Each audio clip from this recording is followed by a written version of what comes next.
un grand nombre, de plus en plus croissant, se verront dire de l'extérieur ou de l'intérieur qu'ils sont en communication avec de grands personnages tels que la Vierge ou le Christ ou d'autres grandes personnalités cosmiques, et ce même nombre croira à la forme du mot qui leur sera imprimé. Vêtus de cette supériorité spirituelle, enveloppés de cette sécurité spirituelle, une force pénétrera leur ego et supportera leur ego afin que leur témoignage serve dans leur expérience personnelle et leur expérience transactionnelle. Se sentant en sécurité spirituelle, ces hommes ou ces femmes auront tendance à imposer l'autorité spirituelle de leur personnalité sur ceux qui sont en voie d'évolution dans leur entourage. Il est recommandable à ces gens de bien se garder du sentiment d'infaillibilité spirituelle qui s'est établi en eux, car un tel sentiment ne peut être totalement vécu chez l'homme que lorsqu'il a dépassé le doute personnel de sa spiritualité et que son orgueil spirituel a été totalement démoli. Si un homme est en contact vibratoire avec l'aspect pur et simple de telles personnalités universelles qui appartiennent déjà à la totalité de l'esprit universel, l'homme autour d'eux, l'homme qui évolue dans leur entourage, ne peut sentir aucune forme de spiritualité supérieure ou de supériorité spirituelle. Un tel personnage doit naturellement manifester un très grand équilibre entre son ego et la partie intérieure de lui-même, de sorte que les gens ou le monde ou l'entourage autour de lui ne soient d'aucune façon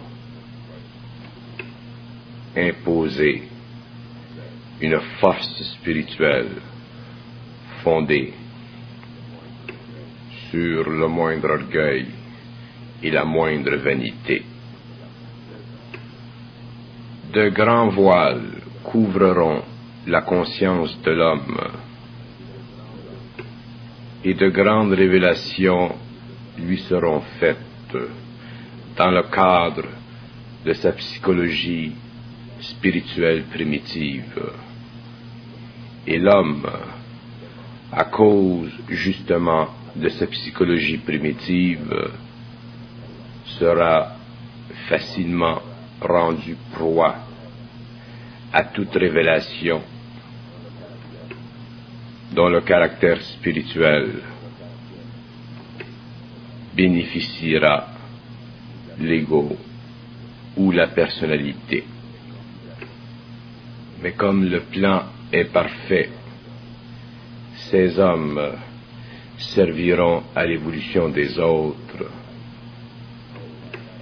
car l'arrogance sincère de leur spiritualité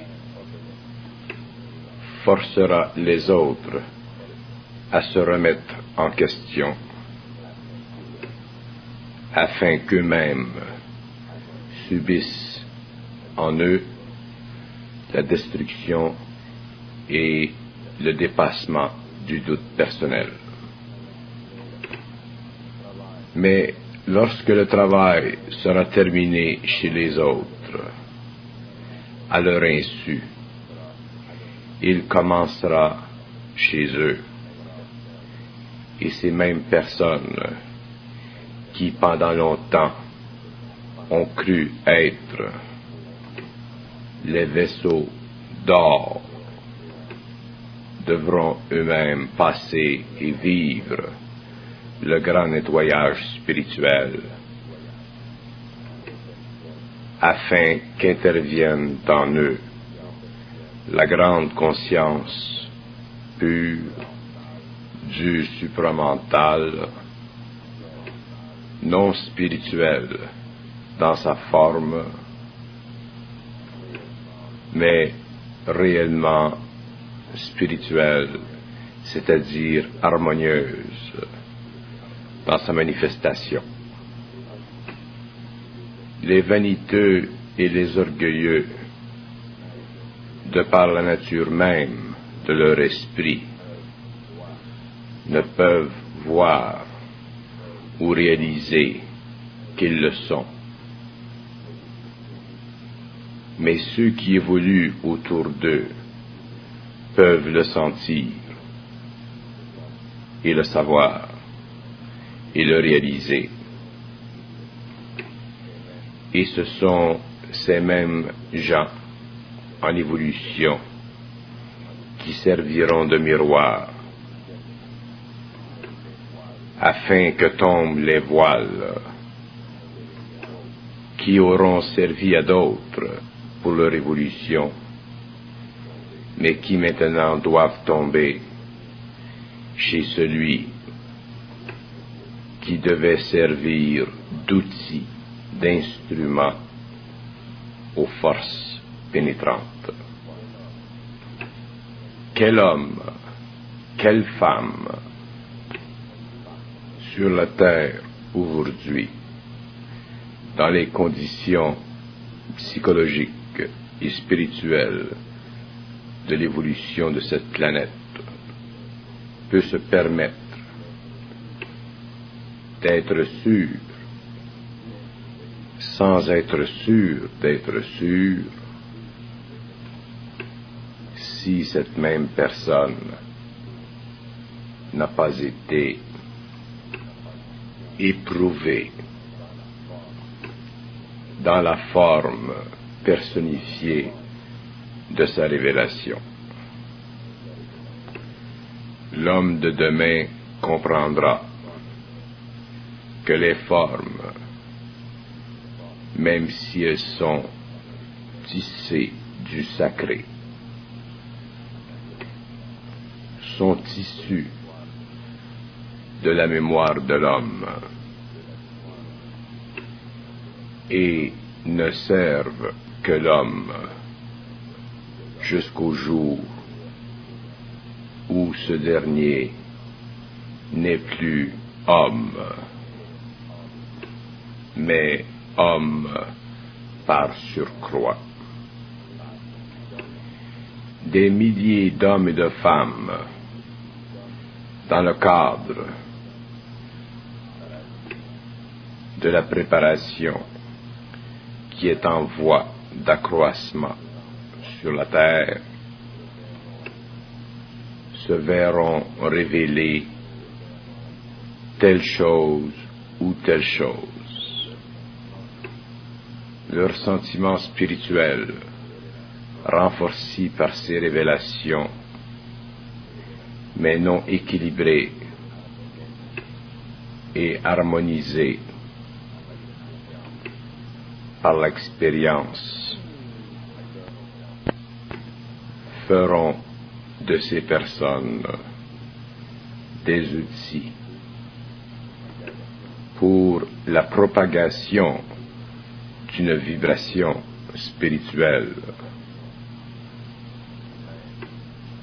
dont eux-mêmes un jour devront détruire la forme s'ils veulent ou doivent devenir libres de cette forme qui leur a déjà servi, mais dont ils ont été aussi l'esclave. De tous les coins du monde, les hommes seront bombardés par un aspect quelconque de la révélation et naïfs des lois de l'évolution et de la transformation. Ces hommes créeront ici et là des mouvements, des rassemblements, des sociétés, des organisations dont ils se sentiront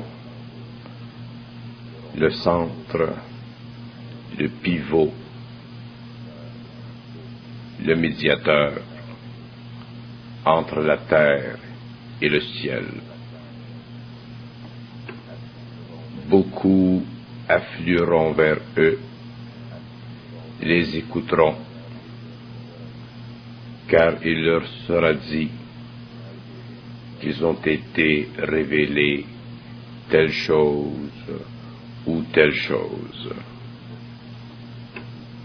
Le sacré hypnotise l'homme, l'arrête, lui fait croire qu'il est dans la bonne voie, qu'il est sur la voie. Seul le discernement total peut lui faire réaliser qu'il fait partie d'un tout et que son ego spirituel doit encore avancer vers la neutralité totale de ses sentiments envers lui-même et envers les autres. Ceux qui souffrent du mal de la révélation ou d'une forme sacrée quelconque de la révélation doivent un jour sortir de cette maladie afin de bien vivre leur état intérieur et d'en réaliser l'harmonisation totale avec leur extérieur. Ainsi qu'il est connu, l'homme ne peut être transformé que lentement et que par des moyens qu'il peut facilement évaluer selon sa psychologie sociale et sa psychologie religieuse ou spirituelle. C'est à cause de cette réalité psychologique chez l'homme que la révélation devient nécessaire pour allumer en lui le feu de sa grande spiritualité. Mais un jour, lorsqu'il doit faire face à tout ce qui transcende les mots et les formes spirituelles et les sentiments spirituels, il est forcé d'abattre son pavillon et d'entrer dans les rangs de la grande vie libérée des images faites à l'échelle de l'homme. L'initiation de la race humaine à la conscience totale ne peut être conditionnée ou évaluée à l'échelle de la pensée humaine, car justement cette échelle et les valeurs de cette échelle doivent être totalement dépassées, sinon détruites, afin que l'homme puisse s'avancer vers le corridor infini de la conscience universelle. Les supports psychologiques provenant du spirituel ou du sacré qui lui sont révélés ne sont que des piliers temporaires permettant à l'énergie de la conscience de pénétrer l'ego humain afin de l'harmoniser quelque peu avec une dimension future de son développement dont il devra un jour ou l'autre prendre conscience. Mais cette prise de conscience ne sera jamais telle que la prévoit l'homme, car tout ce que prévoit l'homme est à l'échelle de l'homme. Tout ce que voit l'homme est à l'échelle de l'homme. C'est pourquoi l'initiation de l'humanité, la préparation de l'humanité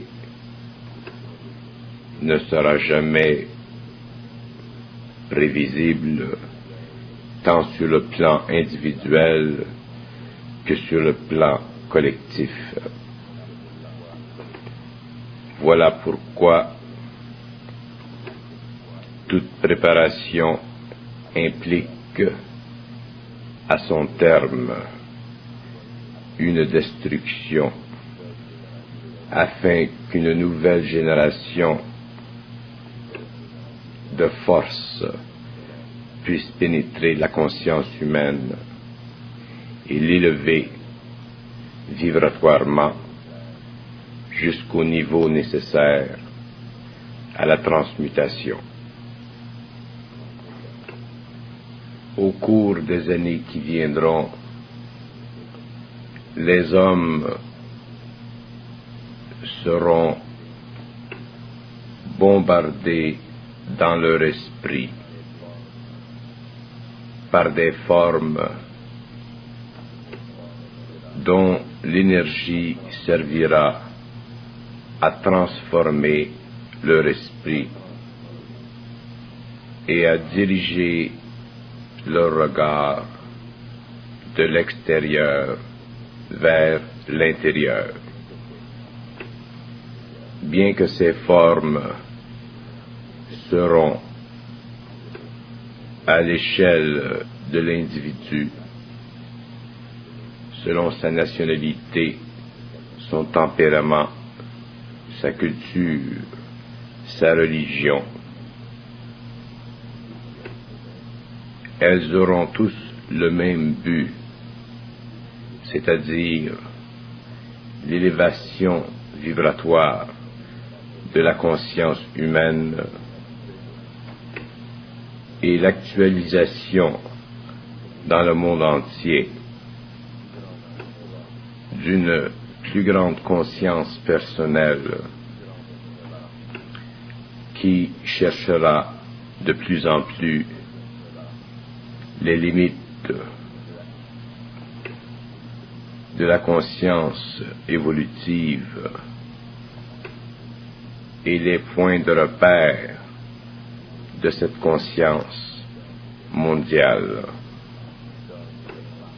De plus en plus d'hommes et de femmes chercheront à rencontrer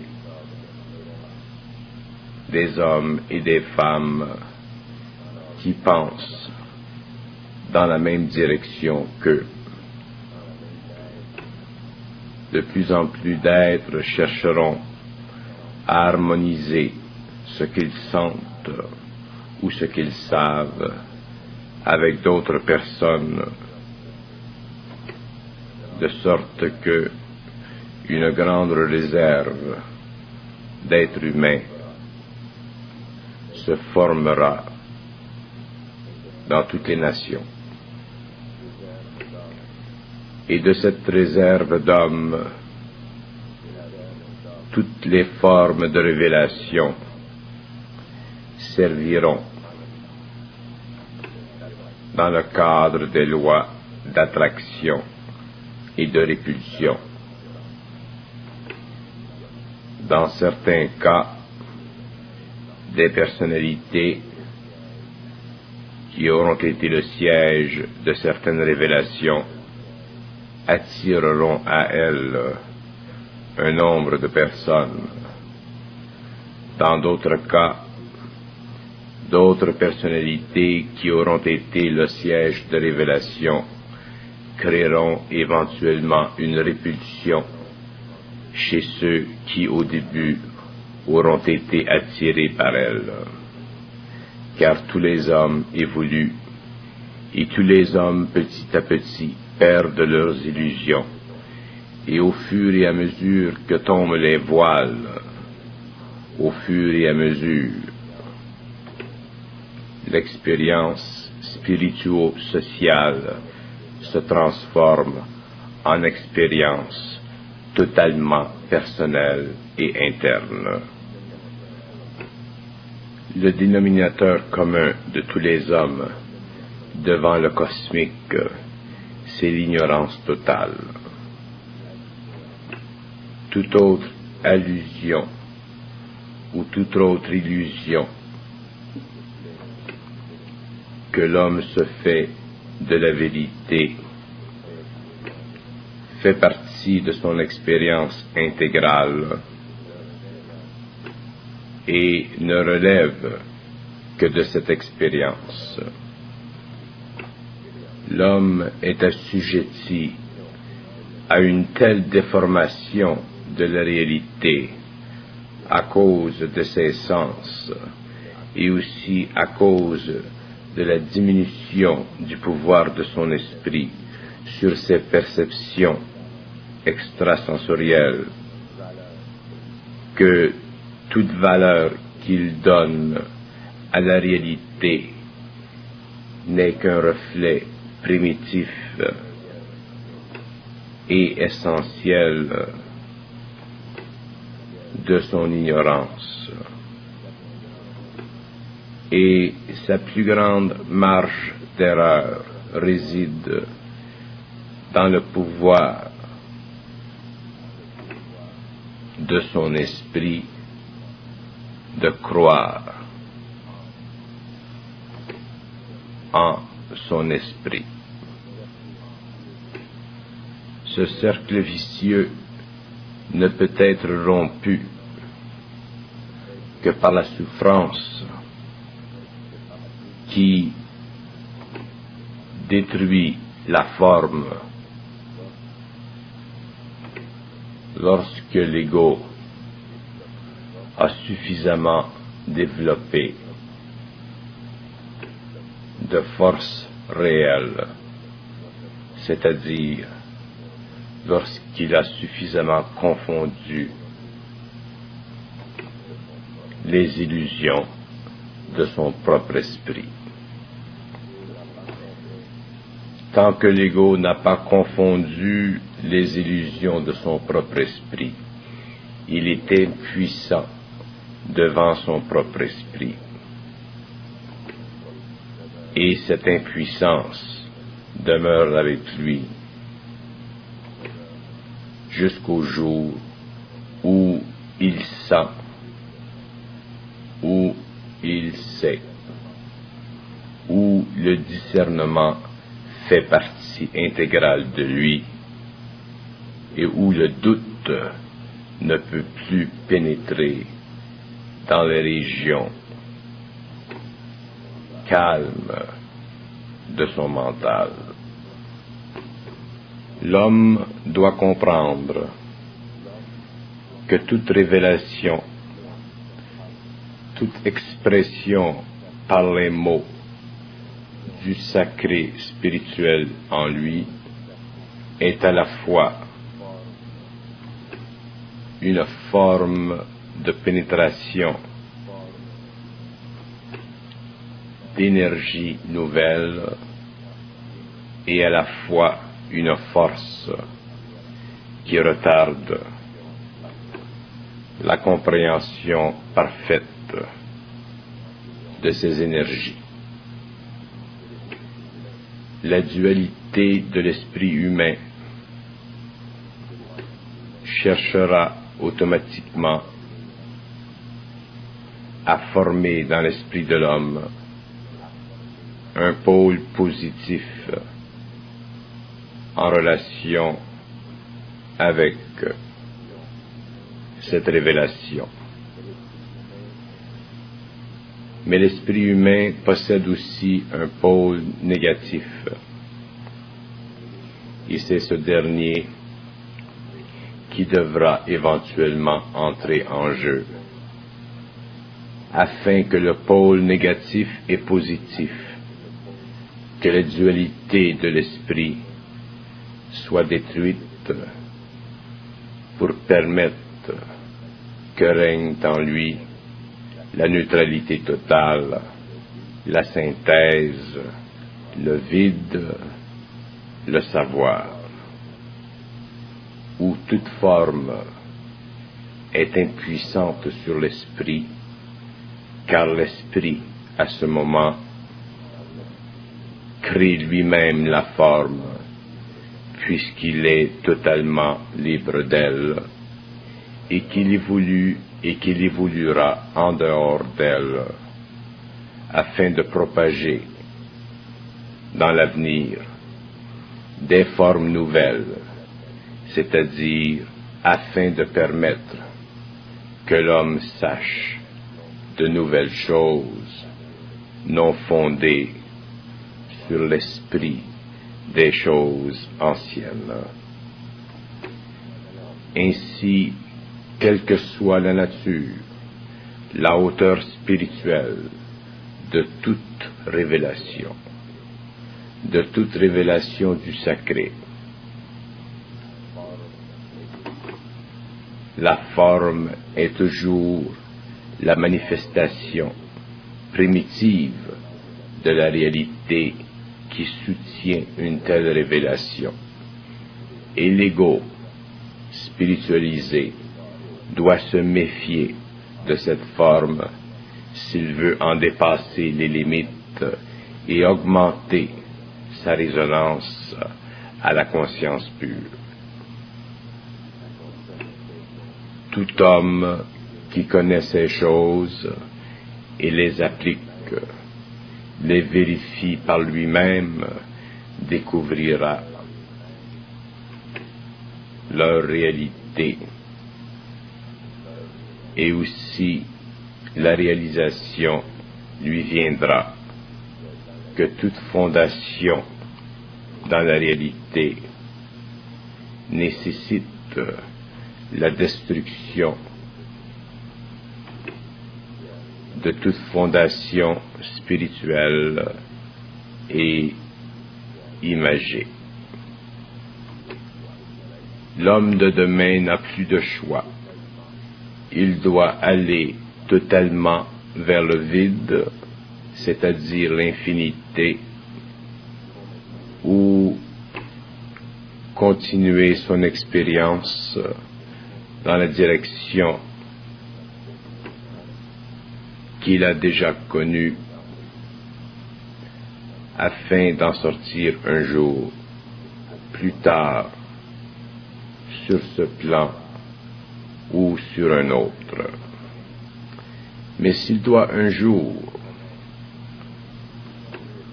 connaître les mystères de ce plan et des autres, sans avoir à partager avec les hommes les illusions de son esprit planétaire,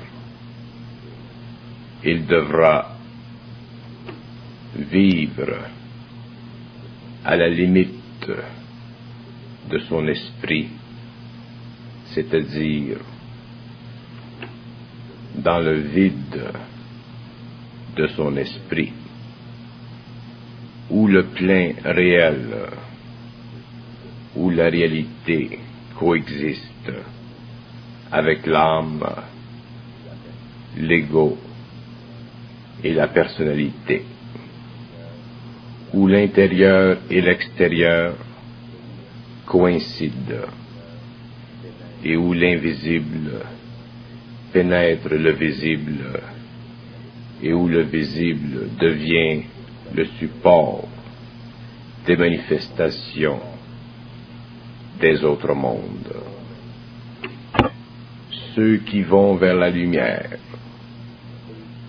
ne vont pas vers la lumière de la façon dont ils préconisent le mouvement, mais iront vers cette lumière de la façon dont cette dernière veut bien qu'ils en approchent. Cette loi est irréductible, c'est une loi d'initiation, c'est une loi de transformation dont le but est la transmutation totale de l'homme sur tous les plans, jusque dans la matière. Ainsi, il est naturel à l'homme,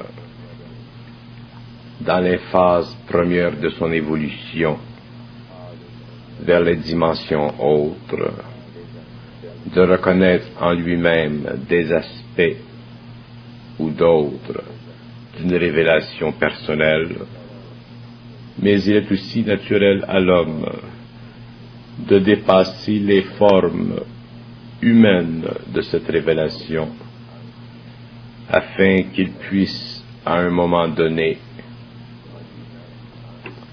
engendrer en lui-même les forces très puissantes de la conscience universelle qui, comme un torrent, dépasse tous les obstacles de son ego spiritualisé et apporte cet ego sur les rives du savoir calme, océanique et infini de la conscience. Vos petites attitudes personnelles, personnalisantes, seront subjuguées à la puissance de cette conscience dont la force, dont la pénétration marquera sur votre visage et dans votre esprit la puissance d'un Dieu dont vous ne pouvez comprendre aujourd'hui l'esprit ou reconnaître le visage qu'à l'échelle où votre esprit en a été éduqué ou en a été révélé. Regardez en dedans de vous et cherchez s'il n'y a pas quelque part dans un coin de votre esprit la moindre étincelle d'orgueil ou de vanité spirituelle en relation avec une révélation quelconque qui vous a été transmise. Et si vous voyez une telle étincelle, sachez que son feu, un jour, devra dévorer votre esprit afin de le libérer de la forme qui vous a été imprimée dans le but d'élever votre esprit, dans le but de propager votre esprit, dans le but d'aider votre esprit. Mais considérez que ce travail de la conscience dépasse les ablutions personnelles que vous puissiez vous faire dans l'esprit de votre esprit. Tant que vous êtes dans l'esprit de votre esprit, il y a en vous deux aspects de la réalité. Un aspect subjectif, personnel, humain, un autre aspect objectif, prépersonnel, cosmique. Et ces deux aspects doivent convenir un avec l'autre, et non l'un se regarder dans le miroir de l'autre. Beaucoup seront appelés, car beaucoup auront été saisis dans leur esprit par une forme ou autre de la révélation. Mais peu seront reconnus, car la révélation en eux n'aura pas été transformée dans l'écriture et le texte clair et limpide du savoir qui ne provient que de la conscience et qui ne peut être exécuté que par le discernement total. Là où la sagesse spirituelle ouvrira grandes les portes de la compétition humaine et mondiale pour les Olympiades de l'infinité, peu d'hommes et de femmes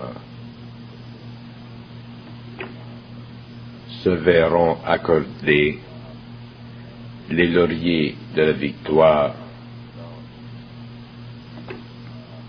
dans ce premier mouvement de l'évolution planétaire. L'homme spirituel de la Terre doit devenir l'homme cosmique. Et la différence entre les deux est énorme, car chez l'un, l'esprit de l'homme domine, tandis que chez l'autre, l'esprit de la Trinité dans l'homme domine. Et je parle ici de la Trinité des forces de la lumière.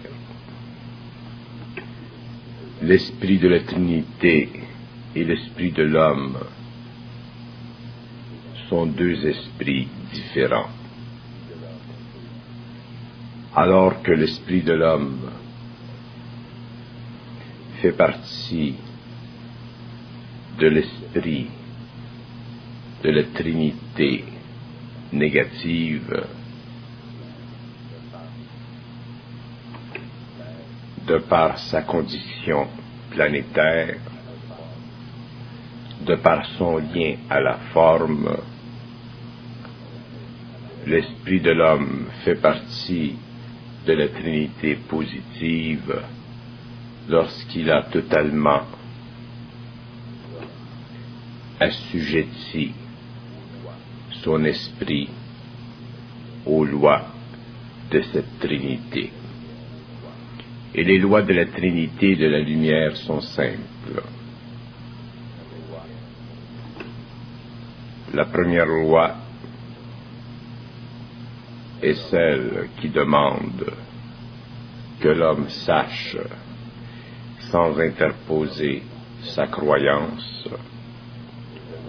La deuxième, que l'homme sache, sans croire qu'il sait.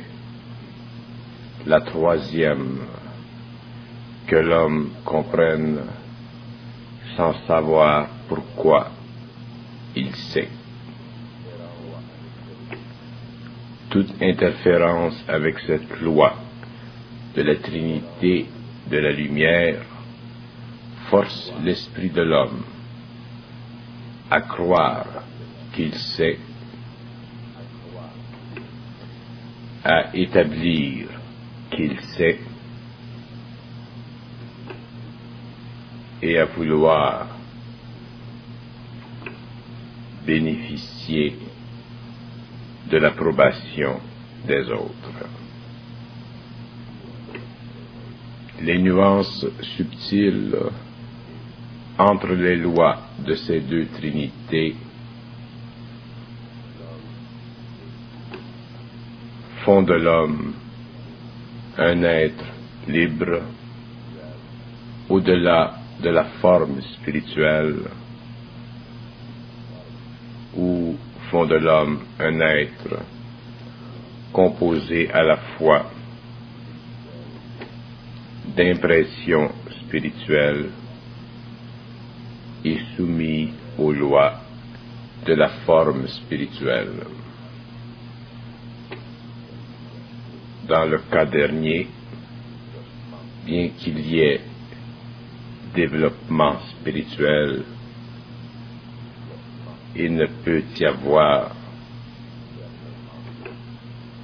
de discernement,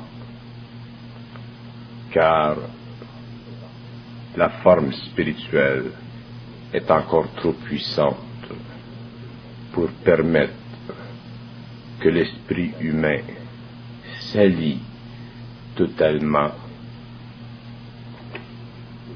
à des principes qui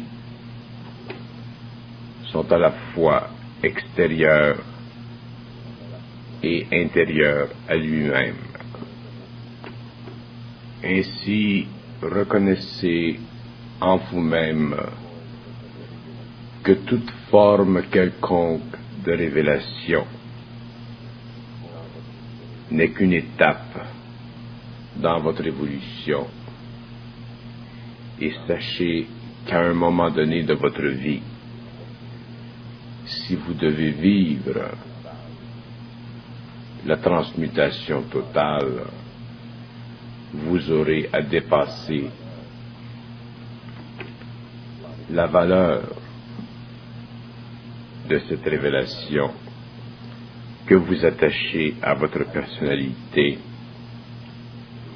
afin de la sécuriser et de lui donner une couleur spirituelle particulière. La mise en garde faite ici ne s'applique pas à tous, c'est-à-dire qu'elle ne s'applique pas à tous ceux qui sont en voie d'évolution, mais elle s'applique à tous ceux à qui une grande et importante révélation a été faite afin de soulever en eux certaines forces spirituelles qui, dans le cadre de l'évolution personnelle et sociale, jouent un jeu prépondérant et un jeu qui dépasse l'entendement personnel de l'ego récepteur. Plus il vous est probable d'influence dans un milieu social donné, plus il vous est probable d'être récepteur d'une forme ou autre de révélation. Lorsque le travail fait en relation avec l'exploitation de la valeur de la révélation aura été terminé, viendra le jour où vous-même, personnellement, devrez défricher totalement le terrain hautement spiritualisé par la forme de cette révélation, afin que vous puissiez, à un moment donné, vous-même cesser d'être esclave de la forme pour poursuivre votre évolution vers le discernement total.